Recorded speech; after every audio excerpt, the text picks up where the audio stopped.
Ok.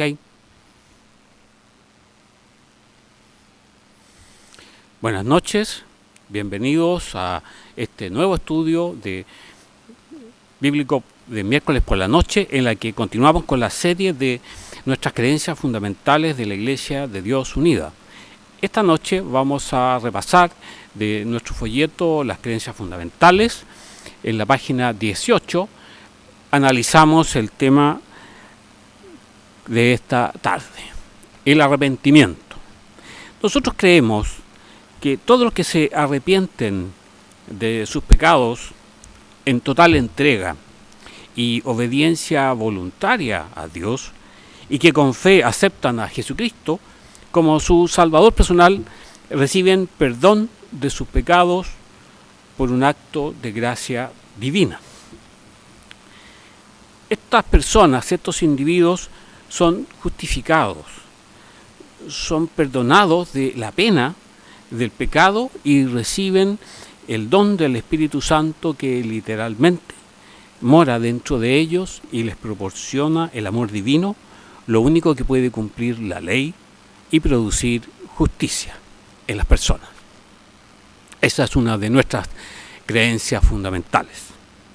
Creemos también que son bautizados por el Espíritu Santo en el cuerpo de Cristo, que es la verdadera Iglesia de Dios.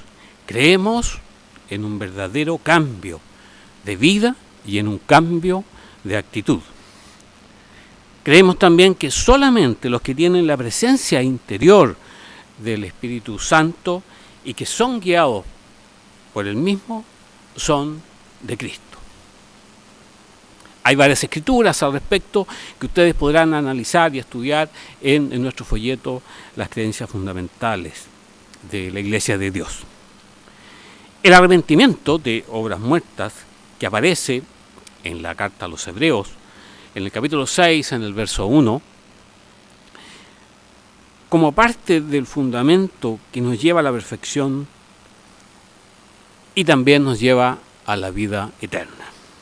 Jesucristo recalcó la importancia del arrepentimiento cuando en 2 ocasiones Él afirmó: si no os arrepentís, todos pereceréis igualmente. Esta cita aparece en el Evangelio de Lucas, en el capítulo 13, los versículos 3 al 5. Dios requiere que todas las personas se arrepienten. Se reitera en algunas escrituras, como por ejemplo en el libro de los Hechos, en el capítulo 17, en el verso 30, como también en la segunda carta de Pedro, en el capítulo 3, en el verso 9. También podemos destacar en este estudio que en el primer sermón de que se tiene conocimiento en tiempos de la Iglesia del Nuevo Testamento, Pedro, el apóstol Pedro, exhortó a sus oyentes a que se arrepintieran. Podemos estudiarlo eso en Hechos, en el capítulo 2, en el verso 38. El arrepentimiento va más allá de sentir pesar, de sentir remordimiento por nuestras acciones del pasado. El verdadero arrepentimiento implica un reconocimiento, implica reconocer de que nuestra naturaleza humana se opone a Dios. Esto exige una transformación vital, un giro completo de nuestra vida, un cambio en el que dejamos de seguir el camino de este mundo para seguir el camino de Dios. Es un sometimiento total y una obediencia voluntaria, basados en el conocimiento de la forma en que Dios quiere que nosotros vivamos nuestras vidas. Preguntemos y reflexionemos esta tarde: ¿qué es el arrepentimiento?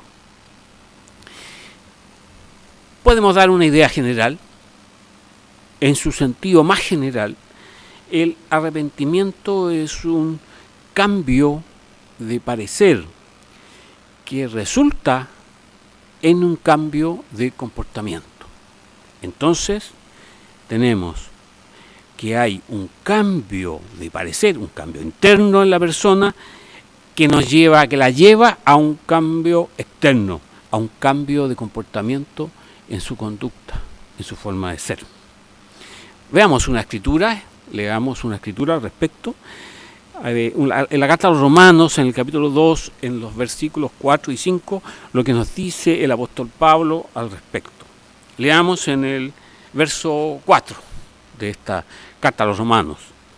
¿O menosprecias las riquezas de su benignidad, paciencia y longanimidad, ignorando que su benignidad te guía al arrepentimiento?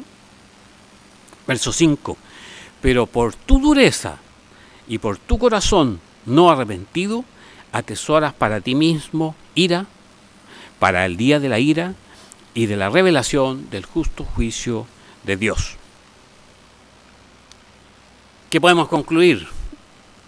El pecador no tiene excusa delante de Dios. Generalmente se condena a uno a sí mismo, porque somos hipócritas, es un hipócrita. Aparentamos lo que realmente no somos. Y según las escrituras que leímos, serán juzgados según verdad. Esta verdad que tiene su forma en una ley, la ley moral de Dios, en la ley que está contenida en los 10 mandamientos. Y para el colmo de esta conducta de una persona pecadora, de un pecador, es la benignidad de Dios la que lo va a guiar hacia el arrepentimiento. Sin embargo, a pesar de que Dios, porque Él es benigno y Él es misericordioso, a pesar de que Dios guía al arrepentimiento, muchos no quieren arrepentirse. Estas son las únicas dos menciones de la palabra arrepentimiento que aparece en la carta a los Romanos del apóstol Pablo. Y vemos la importancia del arrepentimiento en el versículo 5 que leímos, en el que señala que aquella persona que no se arrepiente está atesorando para sí mismo, está guardando para sí mismo ira para el día de la ira y del justo juicio de Dios.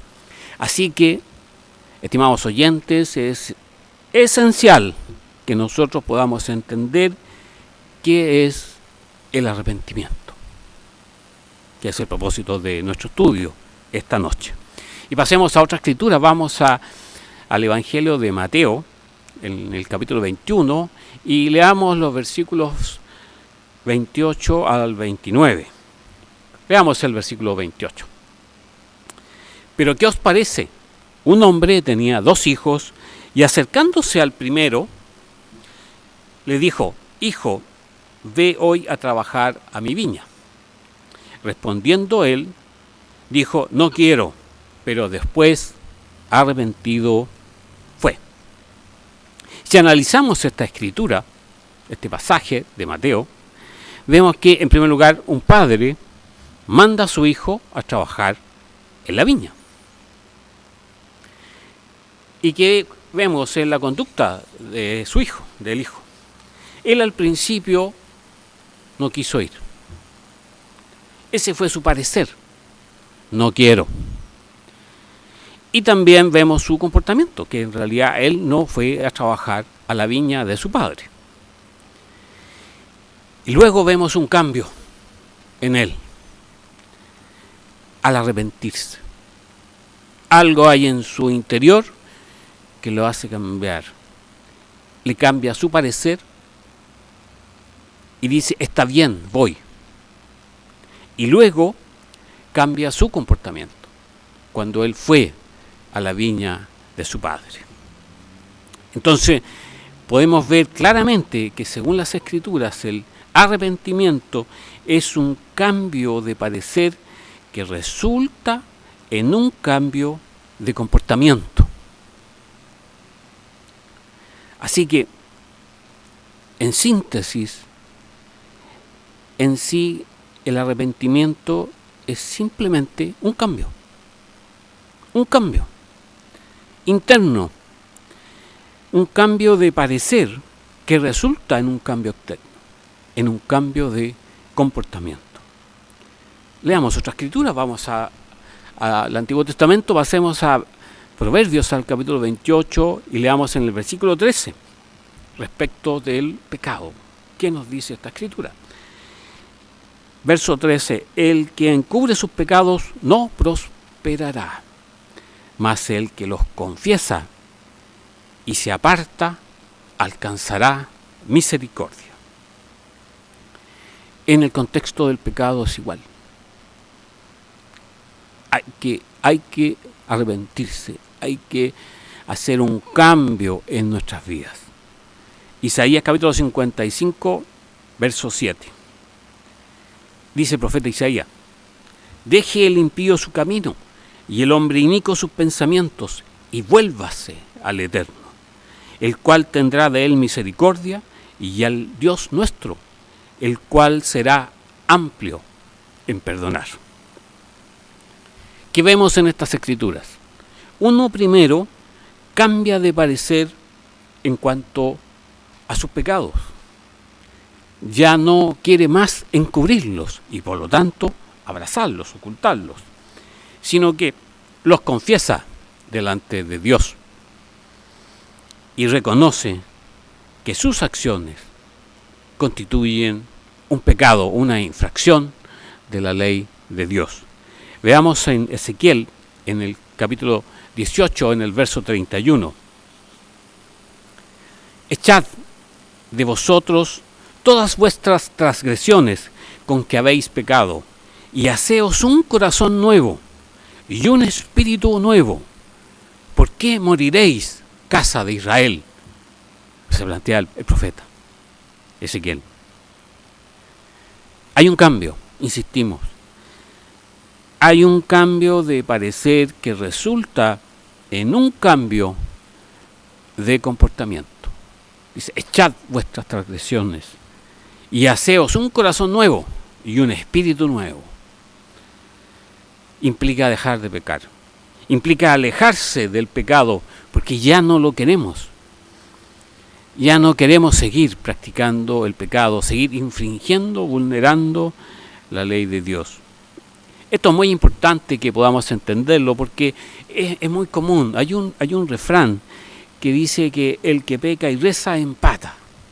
Como si al orar si Dios nos va a escuchar, nos va a perdonar, entonces es como si estuviéramos limpios. Pero en realidad, si no hay un cambio en nuestra conducta, no vamos a obtener un perdón de Dios. El arrepentimiento va más allá de solo confesar para poder pecar otra vez. El arrepentimiento bíblico resulta en cambios drásticos, en cambios trascendentales en su estilo de vida, en nuestro estilo de vida, en lo que hacemos. Preguntémonos, a la luz de las escrituras que vimos, cuando el profeta se pregunta: ¿por qué moriréis? ¿Qué tiene que ver con el arrepentimiento? Porque es necesario arrepentirse para ser salvo, para alcanzar la salvación. Sin duda alguna que es un requisito necesario e imprescindible. Veamos esto en algunas escrituras, en el propósito de la obra de Jesucristo en su primera venida. En 1 Timoteo, en el capítulo 1, en el verso 15, leemos: palabra fiel y digna de ser recibida por todos, que Cristo Jesús vino al mundo para salvar a los pecadores, de los cuales yo soy el primero. Cristo vino a este mundo para salvar a los pecadores. El apóstol Pablo es muy concluyente y muy explícito sobre este punto. Veamos otra escritura para confirmar esta afirmación. Vamos a Mateo al capítulo 9 y en el verso 13. Id pues y aprended lo que significa misericordia quiero y no sacrificio, porque no he venido a llamar justos, sino a pecadores al arrepentimiento.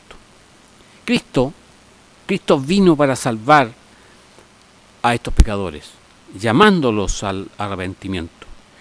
Por lo tanto, si uno no quiere arrepentirse, no puede ser salvo. Sin arrepentimiento no hay salvación. Estas escrituras claramente lo señalan. El mensaje de arrepentimiento es lo que Cristo predicó en su obra, en su ministerio terrenal. Lucas capítulo 13, versículo 3 al 5. Dice Jesucristo: os digo, no, antes, si no os arrepentís, todos pereceréis igualmente. Y reitera en el verso 5: os digo, no, antes, si no os arrepentís, todos pereceréis igualmente. Si el pecador no se arrepiente, morirá, perecerá. ¿Qué podemos concluir sobre estas escrituras? Los que perecen, los que mueren, son aquellos que no tienen la vida eterna.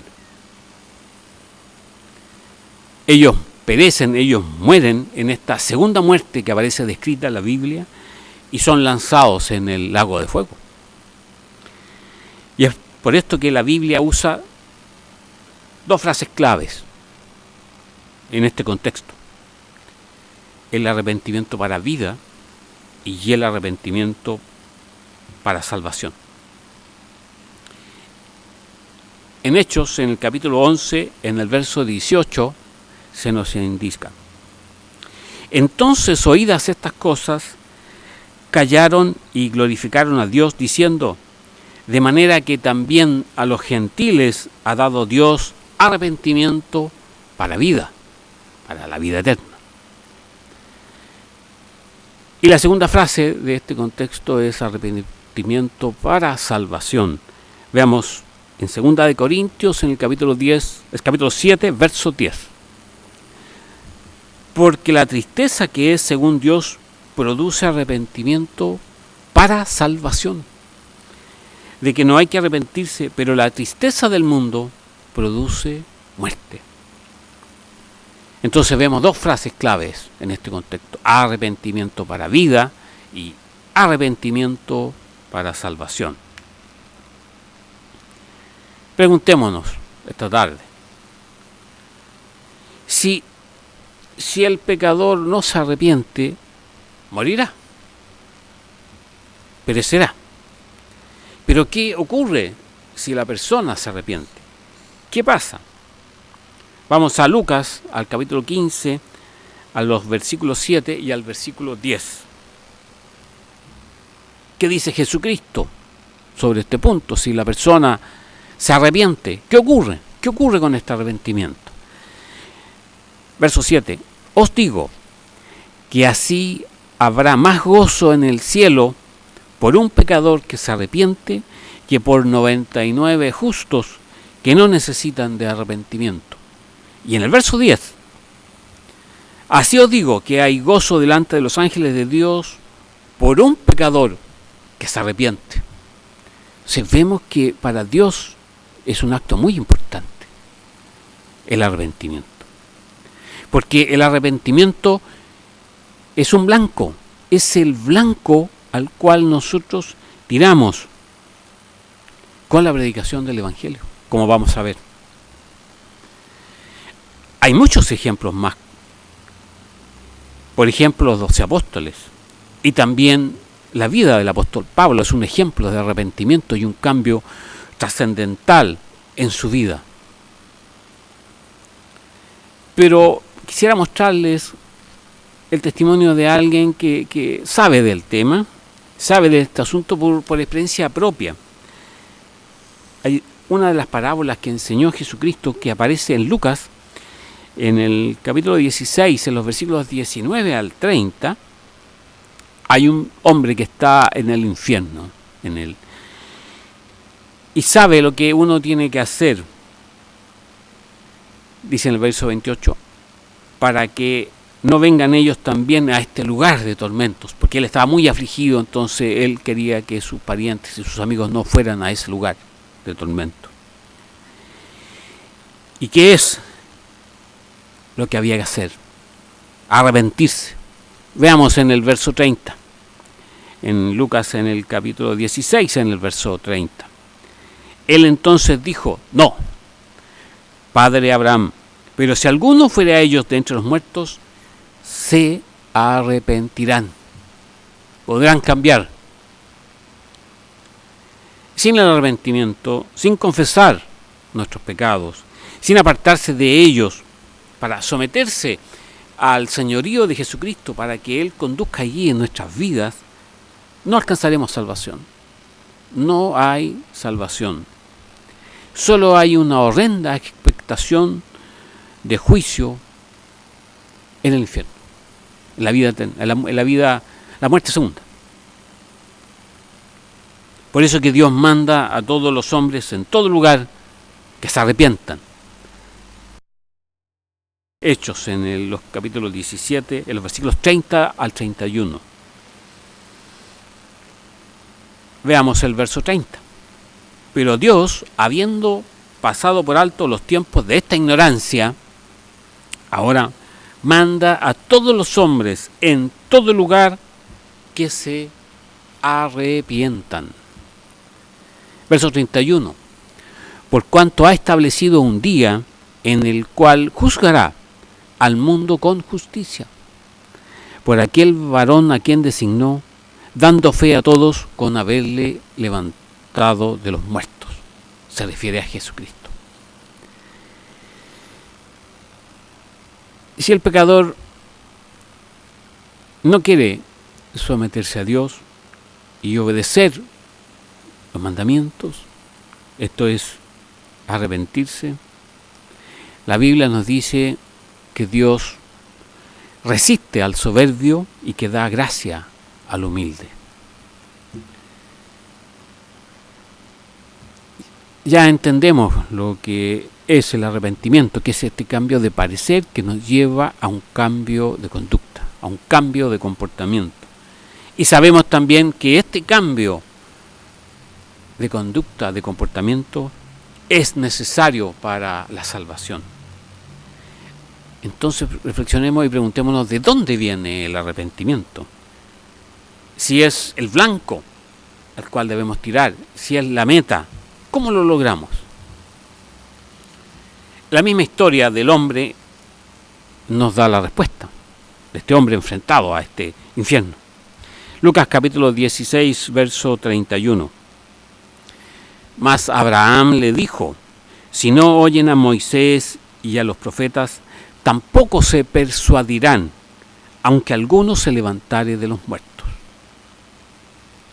Hay un tema de principios de convicción en cuanto a la ley de Dios, que está contenida en Moisés y los profetas, referidos al Antiguo Testamento. Pero el concepto clave en esta escritura es la persuasión. ¿De dónde viene el arrepentimiento? Para arrepentirse, el pecador necesita persuasión. Alguien tiene que persuadirlo. Hechos capítulo 18, versos 4 y 5. Vemos al apóstol Pablo. Versículo 4. Y discutía en la sinagoga todos los días de reposo y persuadía a judíos y a griegos. Verso 5. Y cuando Silas y Timoteo vinieron de Macedonia, Pablo estaba entregado por entero a la predicación de la palabra, testificando a los judíos que Jesús era el Cristo. Vemos en la escritura que Pablo discutía y persuadía cuando predicaba la palabra. Cuando él les explicaba a los judíos que era necesario que el Cristo padeciese y resucitase de los muertos. Y les decía a los judíos, y que Jesús, a quien yo os predico, es el Cristo. Como nos narra la Escritura en Hechos, en el capítulo 17, en el verso 3. Pero muchos judíos le contradecían, porque ellos tenían otro concepto acerca del Mesías. Ellos creían que el Mesías no iba a sufrir, sino que él iba a ser glorificado como un rey terrenal. Y por eso Pablo discutía con ellos, con los judíos, para convencerlos, para persuadirlos. En cambio, los griegos, por el contrario, eran temerosos de Dios, no tenían este concepto del Mesías. Entonces vemos que discutir quiere decir alegar razones contra el parecer de otro. Y persuadir quiere decir inducir, mover u obligar a uno con razones, es un razonamiento, a creer algo o a hacer algo. Y para poder guiar a una persona, a un pecador, al arrepentimiento para salvación, es decir, a que cambie su parecer y cambie su comportamiento, tenemos que razonar con él. Y a través de esta discusión razonable, a través de este razonamiento, podemos persuadirle que el Evangelio es razonable. O sea, el Evangelio parece una locura a los pecadores, como le parecía a los judíos, que no comprendían el sentido de Jesucristo, de su vida, su muerte y su resurrección. Pero si discutimos con ellos, si razonamos con ellos, para persuadirles podemos demostrarles que no es una locura, que es razonable, absolutamente razonable, para que podamos alcanzar salvación. Hechos capítulo 18, versículo 9. Entonces el Señor dijo a Pablo en visión de noche: no temas, sino habla y no calles. Pablo tenía que cumplir con esta misión de predicar el Evangelio. Y leímos en esta escritura de que él estaba entregado por entero a la predicación.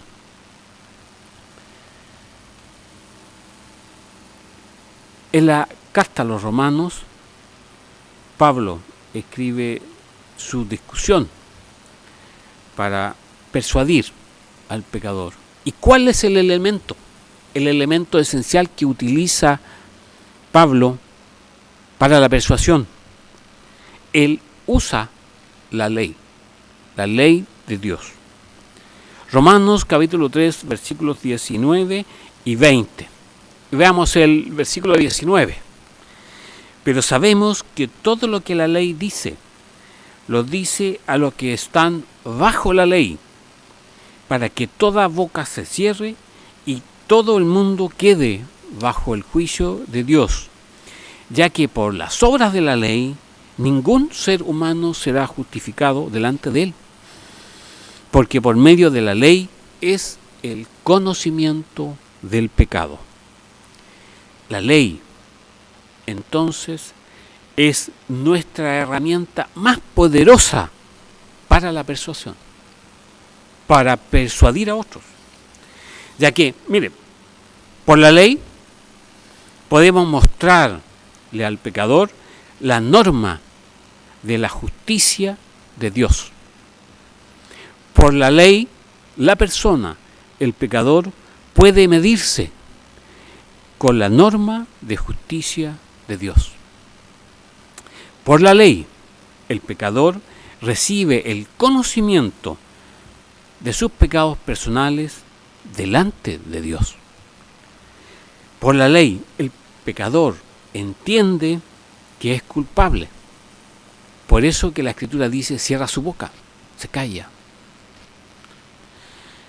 Porque ha sido persuadido y convencido. Por la ley, el pecador ve que el castigo del pecado es razonable. La muerte segunda. No va a alcanzar salvación. Y cuando la muerte segunda es razonable, es razonable porque la Escritura claramente dice: aquel alma que pecare, esa morirá. Y ese conocimiento razonable causa un temor profundo en su corazón. Romanos capítulo 5, verso 20. Pero la ley se introdujo para que el pecado abundase. Mas cuando el pecado abundó, sobreabundó la gracia. Vimos que por la ley el pecador puede medirse con la norma de justicia de Dios y recibe el conocimiento de sus pecados personales delante de Dios y entiende que es culpable, que ha transgredido la ley de Dios. Entonces, cuando debido a este conocimiento de la ley abunda su pecado, entiende que su conducta pasada, su vida pasada ha sido infraccional, que ha sido vulneratoria de la ley de Dios, entonces al arrepentirse la gracia sobreabunda, la misericordia de Dios entra en juego respecto de aquella persona que se arrepiente, que cambia de comportamiento. Leamos nuevamente Romanos capítulo 2 a los versículos 4 y 5 que leímos al comienzo de este estudio en esta noche. Verso 4. ¿O menosprecias las riquezas de su benignidad, paciencia y longanimidad, ignorando que su benignidad te guía al arrepentimiento? Pero por tu dureza y por tu corazón no arrepentido, atesoras para ti mismo ira, para el día de la ira y de la revelación del justo juicio de Dios. Por el temor del juicio, de lo que va a venir, de la sanción que inexorablemente tiene que aplicarse de acuerdo con esta norma de justicia de Dios, y por la benignidad de Dios, por su misericordia, el pecador se arrepiente.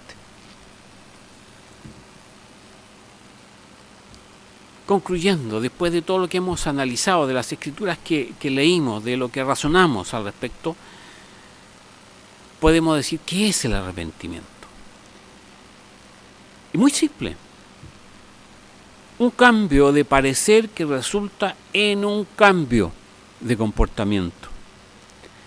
¿Es necesario arrepentirse para ser salvo? Y tenemos que responder necesariamente que sí. Si no confesamos nuestros pecados y nos apartamos de ellos, no hay salvación. Solo habrá ira y juicio. Vamos a atesorar ira para el día de la ira y de la revelación del justo juicio de Dios. ¿De dónde viene el arrepentimiento? Este cambio, por supuesto, viene principalmente de Dios, de su benignidad, de su longanimidad. Pero también vimos que viene de la persuasión de otros, especialmente de nosotros. Esa es nuestra tarea, ese es nuestro propósito, eso es lo que nos motiva para entregar estos estudios bíblicos cada día miércoles en la noche, para persuadirlos, para que haya un cambio en sus vidas, para que haya un cambio en su parecer, en su razonamiento, y este cambio de parecer los lleve también a un cambio en su conducta, para que puedan alcanzar salvación, vida eterna. Esa es nuestra tarea, persuadirlos de su condición, de esta eventual condena, para que las personas puedan arrepentirse verdaderamente y puedan poner su fe en Jesucristo, nuestro Salvador personal. Para llevar a cabo esta tarea, Dios nos ha dado una ley, los 10 mandamientos, que los vamos a encontrar en uno de los folletos nuestros que están disponibles para usted y puede solicitarlos por correo electrónico y también por nuestro teléfono que va a aparecer en pantalla. Nuestro teléfono es el 22 848 9504. También pueden solicitar nuestros folletos en www.idoai.org. Haga una transformación en su vida. Ese es nuestro propósito. También le invitamos a leer este folleto. Transforme su vida, cambie su comportamiento. La verdadera conversión cristiana. Esa ha sido nuestra misión, esa será nuestra labor en el futuro, y tenemos otros estudios bíblicos de miércoles por la noche donde vamos a seguir abundando y en este tema, para que ustedes puedan comprender cuál es nuestro propósito de persuadirlos, para que ustedes puedan hacer un cambio en su vida, un cambio positivo, un cambio que le va a mejorar tanto su vida personal, familiar, como también una esperanza para el futuro, que es participar de la vida eterna en la familia de Dios. Eso es lo que hacemos, es lo que tratamos de hacer en esta obra de la Iglesia de Dios Unida. Y por eso que realizamos y desarrollamos este estudio bíblico de miércoles por la noche. Por eso, queridos amigos, queridos oyentes, les invitamos a continuar con este estudio bíblico de miércoles por la noche para el día 28 de diciembre, en el cual vamos a continuar con este tema del arrepentimiento, y cuando ya se ha producido un cambio en su vida, cuando usted ha cambiado su parecer, su mente y su comportamiento y lo lleva a una actitud diferente a través del bautismo, que será, queridos oyentes, nuestro próximo tema del próximo estudio bíblico de miércoles por la noche. Muchas gracias por habernos escuchado. Y nos encontraremos el próximo día, miércoles 28 de diciembre, a esta misma hora en estas pantallas de internet. Muchas gracias. Buenas noches.